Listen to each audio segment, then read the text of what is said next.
Now, Leonard Edelby said that, he is not the boogeyman. Everybody's saying that he's the boogeyman. Never really gave a reason why he's not the boogeyman, but he did say his line in the horse is Gary Antoine Russell at 140 pounds.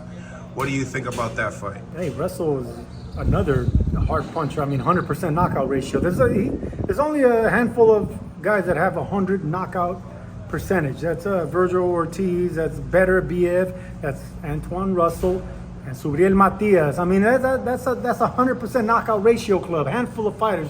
So these guys are all beasts in their own way. So if one guy that's a boogeyman says that the other man's not a boogeyman, you got to respect that. But if they can cross each other's paths, that's how we find out who's the head one, the main one. This Saturday, if it's a close fight, talk to me. Who does it go to? Well, it probably has to go to the Boricua. We're in Puerto Rico, a close fight. I would think they will get the judge's nod. But Paro has fought a Puerto Rican before. Not in Puerto Rico, but he has faced that challenge before. He has faced that, and he passed it. So he has the confidence of that. And I think he's gonna have the confidence in the judges. I don't think there's gonna be all Puerto Rican judges here, Sergio. True. You know what? I haven't even analyzed that. I haven't even researched the judges. That's Chris Mannix's job. Oh, but I'm going right there next. Okay, so who are the judges? Right. And the referees. Okay. Does it play a factor, Sergio? It always plays a factor. Of course it plays a factor. If you're going to get judges that like aggression, then it's going to go Matias' way. If you're going to get judges that can actually, give rounds to boxers, then Paro's going to sneak out those early rounds.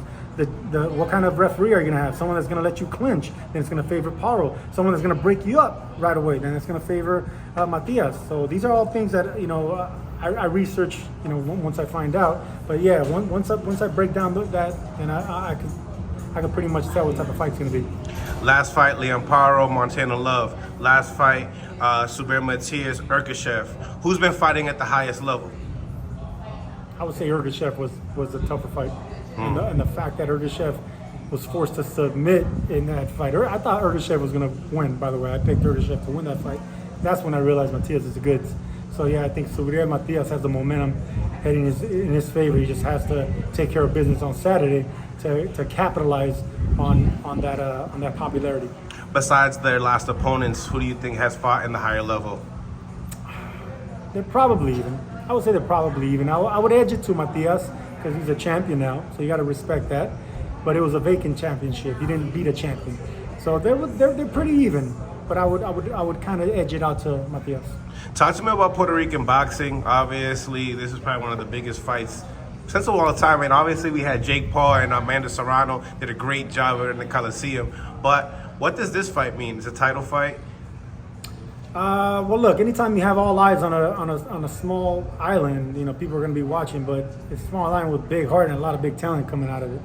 So right now we have guys in the States like Berlanga and Xander, holding down the fort.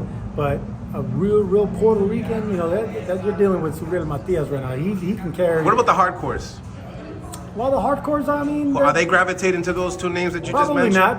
Probably not, because they're still, they're still thinking in the heyday. The Felix Trinidad, the Benitez, they're thinking about the OGs. The guys with the titles. The OGs, yeah. So these guys, they're not there yet, but I think once Matias starts doing it on the championship level against these big names, there's a lot of names at 140. If he can get one of these names and take care of business, you got a new story here, I'm telling you. What do you think Eddie Hearn has in store this year? Obviously, we've seen him that, he picked up Jerome Boots Ennis and Subriel Matias in the same year. The two boogeymans, I would say? Oh, yeah. Boots is one of them as well. Boots is a beast. I can't wait to see him in Philadelphia. They're going to push him in the right way. I don't think they'll face him. I don't think Eddie Hearn's going to want to, face him just yet. But there's a lot of names right there in that division that are former champions like Jose Carlos Ramirez. There's undefeated fighters that are looking for the smoke like Arnold Barboza. There's so many names at 140. Josh Taylor. That's probably a fight that Eddie Hearn will make. Josh Taylor and Matias. That used to be a former undisputed champion at 140. Or Matias and Regis. Or that's another one. He's been calling for him. That's another one right there. Power punching southpaw versus Matias right here, and then Matias can go from fighting Paro with southpaw to another southpaw. There you go. Program makes a lot of sense.